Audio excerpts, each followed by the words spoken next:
All right, thank you, Antonio. Good evening, everyone. As Antonio said, my name is Eric Marks. I'm the Vice President of the Motion Picture Sound Editors. We're so grateful to be here with you to help kick off the 2025 Vaughan International Film Festival. This year marks the 40th anniversary of Back to the Future, a landmark film directed by Robert Zemeckis and produced by Steven Spielberg. Back to the Future resonated with us for a number of reasons, including pushing the boundaries of technology at the time, as well as in how sound can elevate a great story. To help steer our figurative DeLorean today to talk about how this magical film was made, we are joined by a supervising sound editor who has been nominated for an Academy Award, an Emmy, a BAFTA Award, and has won 6 MPSE Golden Reel Awards. Yeah. Thank you. He has over 110 sound credits spanning the course of his illustrious career, including being a Foley editor on The Empire Strikes Back in 1980. Yeah. I'm that old. Notably, he has led the sound team on every Zack Snyder film since Dawn of the Dead in 2004. So let's give another round of applause for Back to the Future sound editor, Scott Hecker. Thank you. We're so honored to have you here. Awesome. So Scott, you recently shared a Variety magazine page from 40 years ago that showed the seemingly impossible post-production schedule for this film. Variety stated that principal photography ended on April 26, 1985, and that the final print of the film was delivered on June 23rd, less than 2 months later. How did you and your sound team come aboard this film, and how on earth did you all meet that deadline?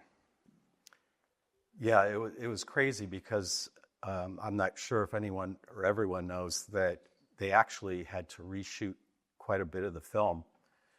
They started, Marty McFly was different actor. And so the shooting extended quite a bit. And once they started test screening for the film, they were getting really, really great reactions. And I guess for some reason, they were going to release it in the fall of that year. And so they go, we got to get this film released earlier into the summer to get a bigger audience. And so I think they advanced the first time into August. They thought, okay, maybe we can make it in August. And then I think the studio had just said, we got to get this for July 4th. This is the big weekend. And everyone's like, oh my God, how are we going to do this? And Chuck Campbell originally was the supervising sound editor assigned to the film. And he had a relationship with Bob Zemeckis. He had worked on Romancing the Stone prior to this. And Chuck planned to do the whole film. But they quickly realized that it just was too intense. It just wasn't going to happen with the crew that he had assembled. And I worked for a gentleman named Bob Rutledge at Blue Light Sound. And Chuck and Bob had a really good relationship. We actually, our shops were about 2 miles apart in Burbank. And we had, in previous situations, done work for Chuck when Chuck had overflow work, like on TJ Hooker. He's like, Scott, Bob, we need help. So we already had a really good working relationship with them. And Chuck called Bob and just said, I really need your guys' help. Explain the situation. Are you guys available? Can you hire even a couple more than just yourselves? Because I think it's going to take that. And mind you, back then, everything was on 35 millimeter film. None of it was digital like it is today. The crews were a lot bigger. It just took a lot of manpower. So we all just got together and sort of got a game plan, and Chuck gave Bob the responsibility primarily of the DeLorean and passing through all the time barrier and the flux capacitor. And then he said, inevitably, the climatic scene at the clock tower, Industrial Light and Magic, who's doing the visual effects for all the thunder strikes, were just working on that to the last minute. And he said, we're all just going to have to jump on that scene at the end. So in some way, you guys are going to contribute in that realm too. So Bob Rutledge, myself, and two other sound effects editors. We just jumped in the pool, and it was crazy. I think we worked 7 days a week. It's insane that it's a 2-month period that they completed for principal photography, and then 2 months later had an answer print, and then a week after that, July 4th weekend. So that's how we got to the dance on time. What kind of creative direction did Robert Zemeckis give you in the sounding for this film? What was his general approach to sound? I wasn't really super privy to that because we came into the show later in the game, but because Chuck had a good working relationship with Bob Zemeckis already, I think Chuck sort of had an easy road to interpret like what Bob was after. And truthfully, the images sort of dictate the needs. When you see the DeLorean, and funny enough, we had recordings of the DeLorean, and they are not very exciting. Initially, a lot of times in what we do, we try to be realistic, but in a movie like this, things need to be a bit more amplified and intense. And listening to the recordings of the DeLorean, as cool of a car as it is, I think the engine was based basically off of like a 6-cylinder Volvo, to be honest with you. And so Bob Zemeckis was like, that is not going to do it. And we agree, we got to do something else. And in Romancing the Stone, if you saw that, one of the main vehicles was the 2-door Bronco. It's like an 82 Ford Bronco, and it was souped up. I think it was like 472 horsepower. And it's a 2-door Bronco, and it was in Romancing the Stone. And Bob Zemeckis goes, I love the sound of that. Just use that. We have to get this done. And so we got all those recordings from Chuck Campbell, since we were responsible for the DeLorean, and he gave us those sounds. And then we supplemented, we had to make it sound super special. And if you listen into the sound of it, it's more than just a car engine. There's a lot of really cool, tweaky sounds, and I think we might talk a little bit more about that in a little bit. Yeah. So what were you hoping to communicate about the DeLorean as it was revealed? Originally when Marty first, he doesn't see the DeLorean first, he hears it through the inside of the truck door. So what were you hoping to communicate about the sounds of the DeLorean to the audience? Well, first, just to get Marty's attention, obviously we wanted to come up with the biggest rev that we could to make him look up and react. And it's supplemented with a whine. And the vocabulary of the DeLorean really, back then, everything was on 35 millimeter, and it wasn't searching a library with random access on a computer. So you literally had to search in the library books that were handwritten, some were typed up. They were all put in alphabetical order and categorized. And so in this case, we wanted to give it a little bit of a sci-fi zip. So as you could hear in the film, there were a lot of different types of whines. And so one thing that Bob and I did, we went through the library. A lot of our work is preparation. Before you actually start editing, you want to go through and make sure you call all the best sounds that you have in your library. And the only way to do that is to listen to a lot of material. So we did searches in whines, different whines, jet whines, turbine whines, different things like that to make it sound special and powerful. And even in a couple situations, because Bob worked on the first Star Wars, in our library we had composite transfers of the land speeder going by and TIE fighter going by. And so we thought, we'll sneak those in every once in a while when the DeLorean goes by. So it's really an amalgamation of different types of whines and turbine whines and processed. If we needed the pitch to rise even more, we had very speed oscillators that we would process the sounds with, whether it's to go up and down.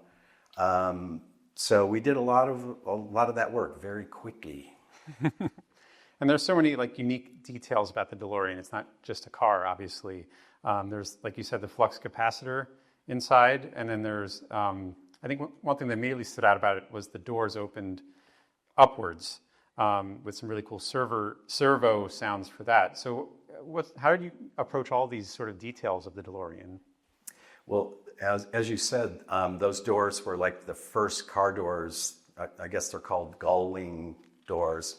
And I always wonder, why do they do that? Like if you're parked too close to another car, it's like, how's the door going to get open? But more importantly, it wasn't a very interesting sound. So we supplemented the sound of those doors opening with a multitude of various servos. Again, going to our library, searching under servos, and you just go to the sound effects library and listen to all the servo motors that you have, and try to pick out the most interesting ones. A lot of servos sound pretty much the same or just different pitches, but the same message.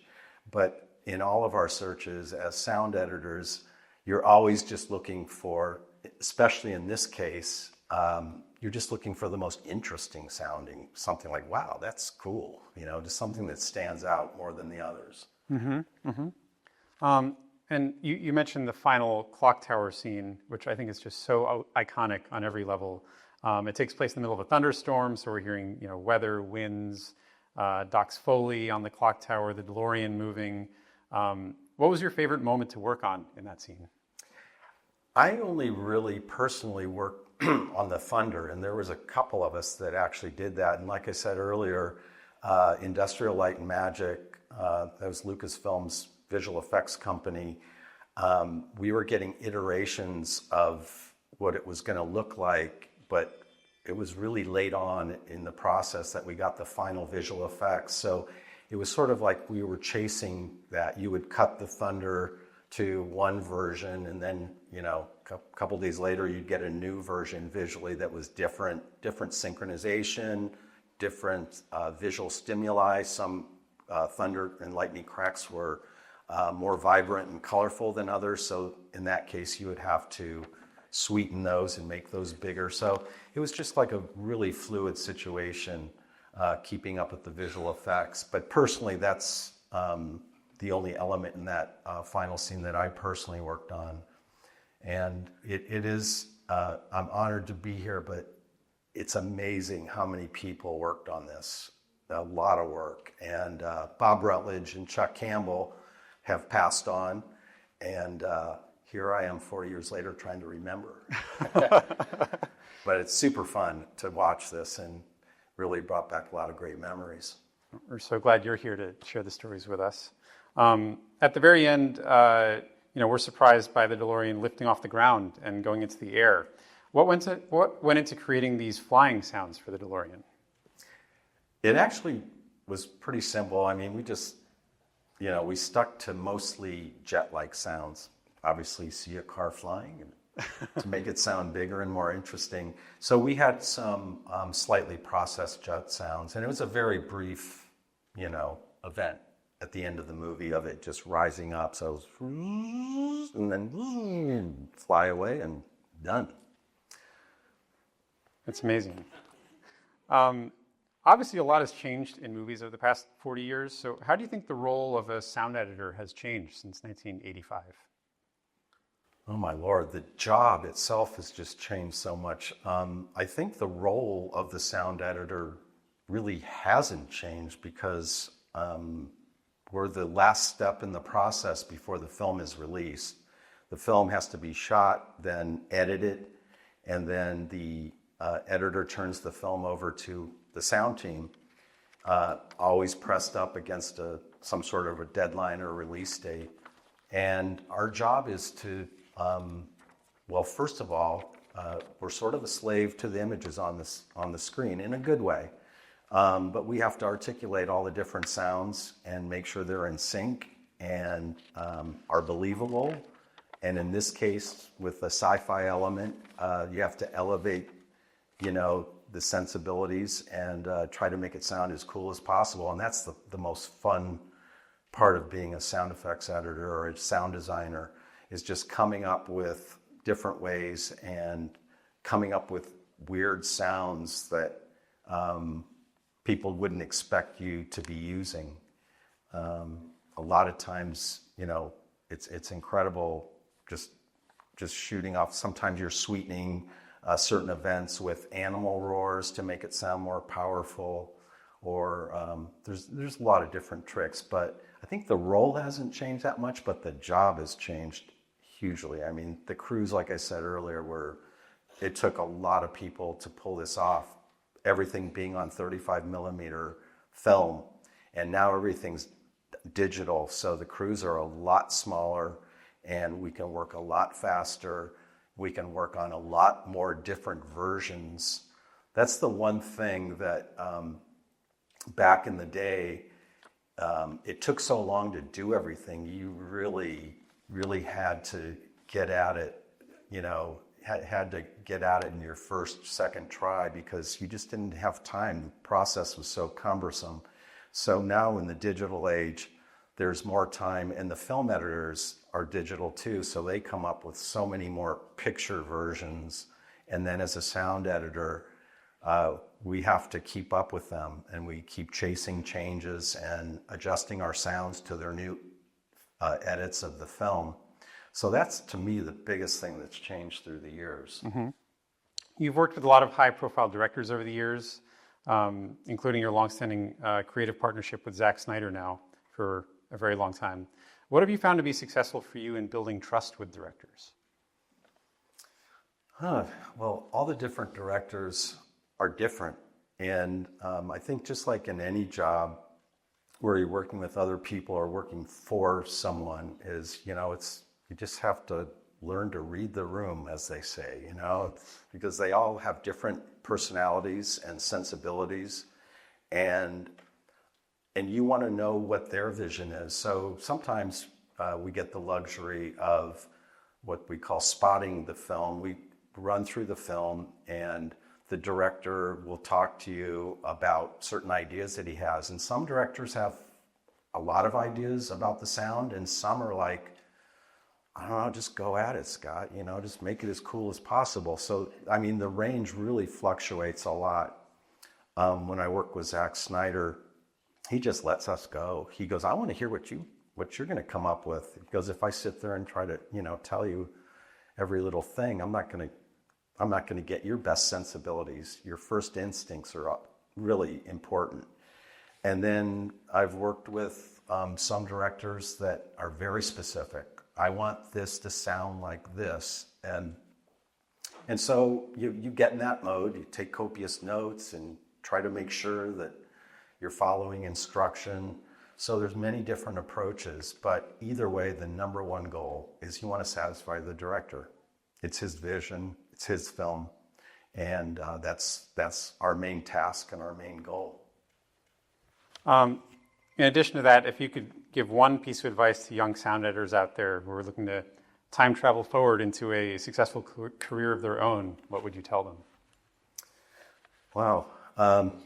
Just make yourself invaluable at the earliest stages, whether you're an apprentice or, like in my case, I started as a driver for a sound effects company, for Bob Rutledge's company, and just go above and beyond and make it so that they don't want to work, never want to work without you.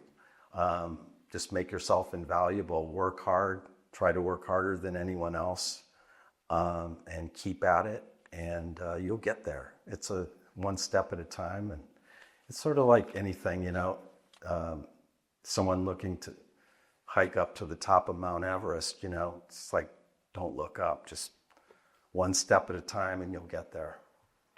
Now I'd like to open the floor to some audience questions.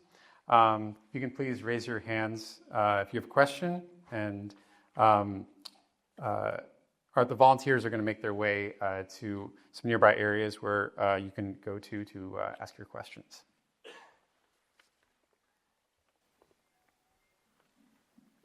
Any audience questions? I see one in the middle. Hi. What's it like to watch a movie like this? Can you sit and watch it and enjoy it, or do you feel like you still are picking it apart 40 years later? It's funny. I can watch it and enjoy it, but to be honest with you, and I've said to a couple of people before this event, I watched it a couple of weeks ago just to refresh my memory, and while the job, especially for 1985, was spectacular and won the Academy Award, it was awesome, but then there's just a few sound effects in there that I'm like, I don't know. I think we could have done better. But that's always the case. I mean, when we work on films now, we work so hard, and at the end of the show, you're at the cast and crew screening, sitting back and just watching the fruits of your labor, and yeah, it's tough. Sometimes you're just going, I wish we would have done that. And I think that's probably true of anyone's work, you know. I mean, you do your best at the time, and upon review, there's always things that in hindsight, it's always easy in hindsight to be critical of your work and have new ideas. And that's part of the creative process. Audience questions? Yes, come with the microphone. Hey there, dude. What's going on? I'm just wondering. What is like a crazy memory or like story you have from that time? Like either if it's like someone you're working with or like on the project, like something cool. I don't know. Is that Doc Brown right here? No. If you're talking about on this film, at Blue Light Sound, while we were working on this, I think it was in June, and it was so hot. And we worked in a facility that was, I think it was 4,000 square feet. And on one particular day, the air conditioning crapped out. And I'm not kidding, it was so hot in there. And we're wearing headphones, and we're working with these machines called moviolas that you ran the picture through and the sound through. And those machines like threw off heat as well. And I have to say, a few of us took our pants off when we were editing in our underwear. That's pretty crazy. That's not. And just for one day. And I heard one story because I wasn't there, but obviously this film has so many different and cool sounds in it. And apparently Bob Zemeckis, it was in, I forget what scene it was, but there was a distant dog barking. And Bob said to Chuck Campbell, the head supervisor, he goes, Chuck, I don't know about the sound of that dog. What do you think? Can we change that dog bark out? And Chuck just looked at him because the pressure was on, and there were so many major sound effects in the film. And Chuck said, Bob, I think we got bigger fish to fry. That dog's staying in the movie. So offhand, those are just a couple of fun anecdotes. More questions? The opening scene with the clock ticking is one of my favorite sound moments in a movie. It kind of leads to my question, which is, how did you get from a 40-year-old surround sound mix to the more modern thing you have here tonight? This? Yeah, like this felt like it was in 5.1, and I wasn't. It felt much more elaborate. Yeah, I wasn't a part of any of the remixes, but this was originally released in Dolby Stereo, and they just panned stuff more elaborately in the remix. But the content of the clocks is what's crazy. And I didn't work on that sequence, but it truly is magical. I agree with you. And what's so cool is most opening scenes of films, they always have music, to get to launch the power and the emotion of the film and get the audience engaged. And this is one of few films that just opens, it's all sound effects. And Chuck Campbell and his crew went through their library and recorded various clocks. You saw the variety of clocks in there. And something that isn't as noticeable, besides the clocks, I always think of the Pink Floyd, Dark Side of the Moon, when I watch that sequence with the ticking clocks. But there's a lot of amazing Foley work in that, done by John Resch and Ellen Hewer.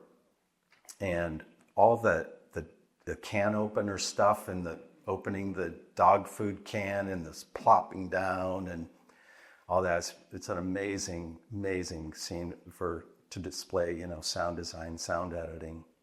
But I'm not sure if I answered your question, but I really didn't know much about the remix process because I'm not even sure when they did that. Mm-hmm. A couple more audience questions. Hey, I'm hoping that I can sneak two questions. The first part will be, when you were working on the film at that time, you're the presence of greatness, you're doing something. Ian, you at that time, what you were working on? I know you probably didn't see the film, the totality when you were working on it, but were you conscious of what it was going to amount to be and the success that it was going to have? You could just tell it was, first of all, it all starts with the writing. And so, when we played all the reels, we watched the whole movie, even though we were, selecting different areas to work on. Each editor had their different responsibilities. We all watched the film at the beginning, and it just, it leapt off the board. Just the writing is spectacular. It's funny. The acting's great. The spice of sci-fi and with the comedy and little adventure. You could tell it was something special. And by the sheer nature, we were probably affected our perception also, but because we knew how excited the studio was with the first couple of test screenings that they had. I think everyone knew that we were working on something pretty special. Thank you so much. And the second part of the question was in regard to seeing how this film has inspired a lot of people, and not only cinematography, but also in the sound department and whatnot. At that time, do you have a film that inspired you or perhaps helped you to do some of the sound work that you did for this film? Well, that's a good question. Well, with all the different whines and DeLorean sounds, and like I said, we sort of threw in a couple of Star Wars sound. If there was any one, it might have been Star Wars, since we were working on that vehicle and trying to make it sound special.